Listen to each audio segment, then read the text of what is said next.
તાલુકાના બાબરી ગામે રામનવમી નિમિત્તે ભવ્ય શોભાયાત્રા અને મહાઆરતીનું કરાયું આયોજન। પાટણ જિલ્લાના સમી તાલુકાના બાબરી ગામે રામનવમી નિમિત્તે ભવ્ય શોભાયાત્રા અને મહાઆરતીનું કરાયું આયોજન।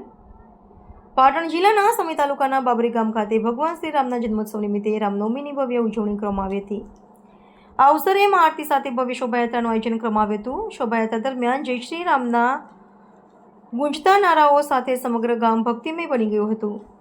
ગામના માર્ગો પર મોટી સંખ્યામાં ભક્તો ઉમટી પડ્યા હતા અને ધાર્મિક ઉત્સાહ જોવા મળ્યો હતો। આ કાર્યક્રમમાં વિશ્વ હિન્દુ પરિષદ, બજરંગ દળ તેમજ હિન્દુ મહાસભાના કાર્યકર્તાઓની વિશેષ ઉપસ્થિતિ નોંધાઈ હતી। સાથે જ રાધનપુર વિધાનસભાના ધારાસભ્ય લવિંગજી સોલંકી અને અન્ય મહાનુભાવો પણ હાજર હતા। કાર્યક્રમનું આયોજન દેવરાજભાઈ ઠાકોર દ્વારા સુચારુ રીતે કરવામાં આવ્યું હતું। અંતે મહાઆરતી અને પ્રસાદ વિતરણ સાથે કાર્યક્રમ પૂર્ણ થયો હતો।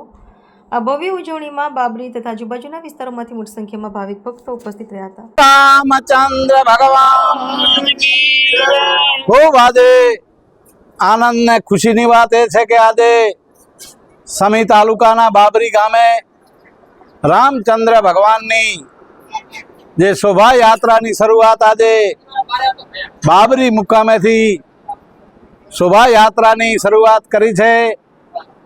આખા વિસ્તારમાં દરેક ગામમાં એ રામચંદ્ર ભગવાનની શોભાયાત્રા નીકળવાની છે। અહીંયા બાબરી મુકામે આજે આપ બધા જોઈ રહ્યા છો ભગવાનની અહીંયા આરતી પૂજાનો લાભ પણ લીધો છે અને સાથે સાથે શોભાયાત્રાની શરૂઆત થઈ છે। અમારે રાધનપુરમાં પણ આજે ભવ્યથી અતિ ભવ્ય શોભાયાત્રા ભીડભંજન હનુમાનથી એ રાધનપુરમાં પુરામાં પણ જવાની છે। એટલે ખૂબ જ આજે રામચંદ્ર ભગવાનની રામનવમીના દિવસે એ ભગવાનનો જ્યારે ઉત્સવ હોય એમાં દરેક સમાજના લોકો સાથે મળીને ભગવાનનો ઉત્સવમાં બધા આપણે બધા ભાગ લઈએ। બોલો બોલો રામચંદ્ર।